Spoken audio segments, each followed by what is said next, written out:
Hello guys, it's me again, ang inyong Lakwatserang Appraiser. So, ang next stop na aking ipapakita ay dito sa Legoland, Malaysia. So, ang mode of transportation namin dito is nag-book lang ako doon sa www.easybook.com. Ito rin yung sinakyan ko from Kota Kinabalu to Brunei. So, ang pamasahe dito, round trip na, per person is nasa 550 pesos. And then, ihahatid na kayo kung saan man yung point of destination niya. Ang pick-up point is doon sa Satec Convention Center. So, malapit lang yun kasi sa Andaz, Hyatt, kung saan kami nag-book. So, nag-book lang kami ng Grab. Mga 3 minutes away or 5 minutes away lang siya kasi umuulan at that time, hindi na namin nilakad. So, ang Grab nun nasa 240 pesos. So, ang entrance fee neto dito sa Legoland, Malaysia is nasa 1,500. Kung hindi ako nagkakamali.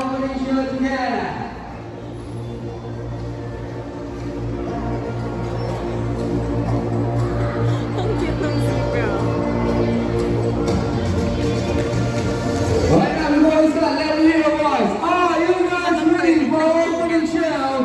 Say it. So, we present you. This is the most awarding opening show.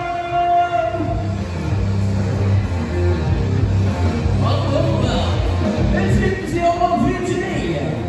Legoland Malaysia has welcomed all of my little monster to the Monster Party 2024.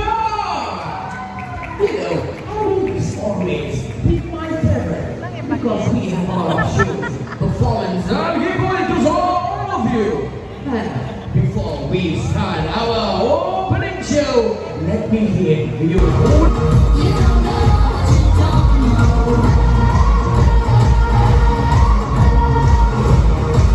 You don't know what you don't know. I've got scars. So, yung kasama ko yung nag-book ng entrance neto, malaki kasi yung discount niya pag ginamit niyang American Express. So, pero kung gusto nyong mag-check ng price, check nyo na lang sa Klook or mismong sa website ng Legoland Malaysia. Pero, ang price range na, either 1,500, mga ganun lang, 1,000 to 1,500 yung price range na for the theme park. Iba kasi yung price ng theme park, iba rin yung price ng Sea Life, iba din yung price ng hotel. So, magkakaiba yung price range. Kaya, check nyo na lang through their websites. Kasi kami, theme park lang po ang aming pinuntahan at yun lang yung gusto namin puntahan. Kasi, ang theme namin dito sa trip namin ng Singapore at ng Malaysia is more on the amusement park. So, samahan nyo kami mag-tour. Ang Legoland Malaysia is mostly pambata lang talaga siya. Wala siyang mga extreme rides.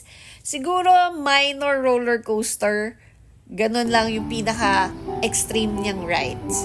So, ito ang aming first stop. Roller coaster agad.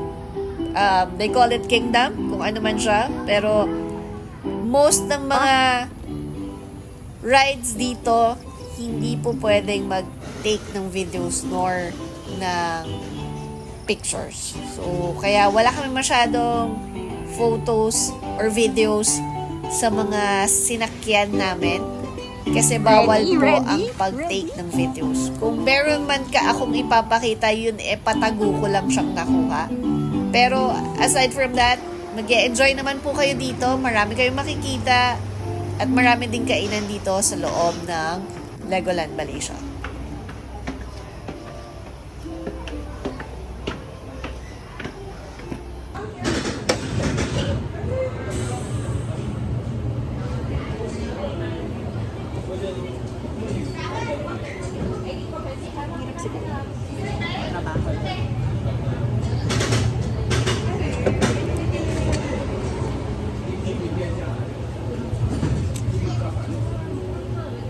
Ready, ma'am? Ready?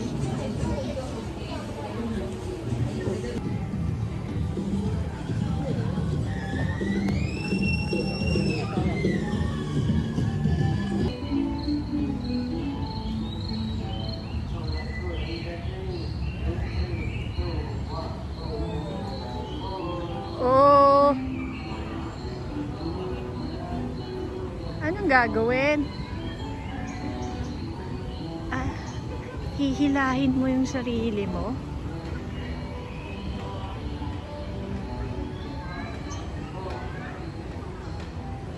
Kids Power Tower. Parang hindi naman yan pang kids. Ang bigat-bigat din yan. Mi, parang ayoko niyan. Bakit? I cannot hold sa sarili ko.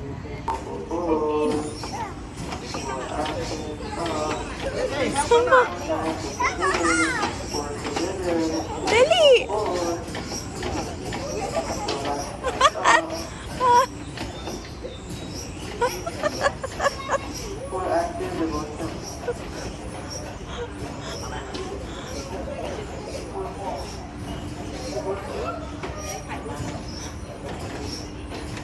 Me, one after the other.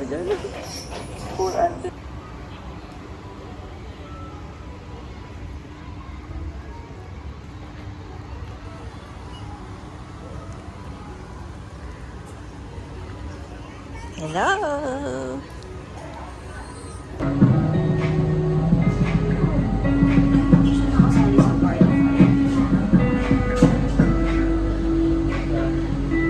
Alright, it's time to the stop, please. Check your belonging and exit down in the back.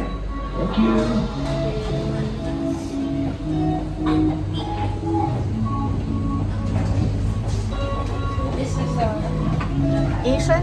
Asian tour yan. 2014 nung nag-30 ka. Yung nag-30 ka.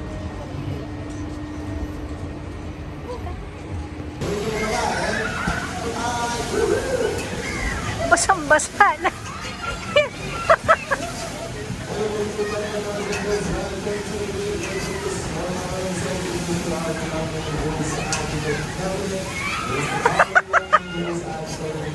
Sandali lang.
When the car stops, push up your lap bar and exit to the left.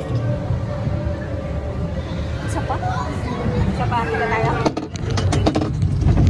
Oh, boy!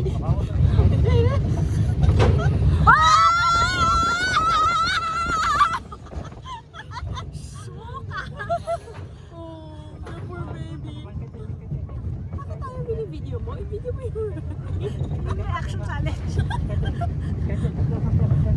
Oh! Kaya na naman! May! Parang mali pala na hindi ako nag-VR. Okay pa yung isa na dilis.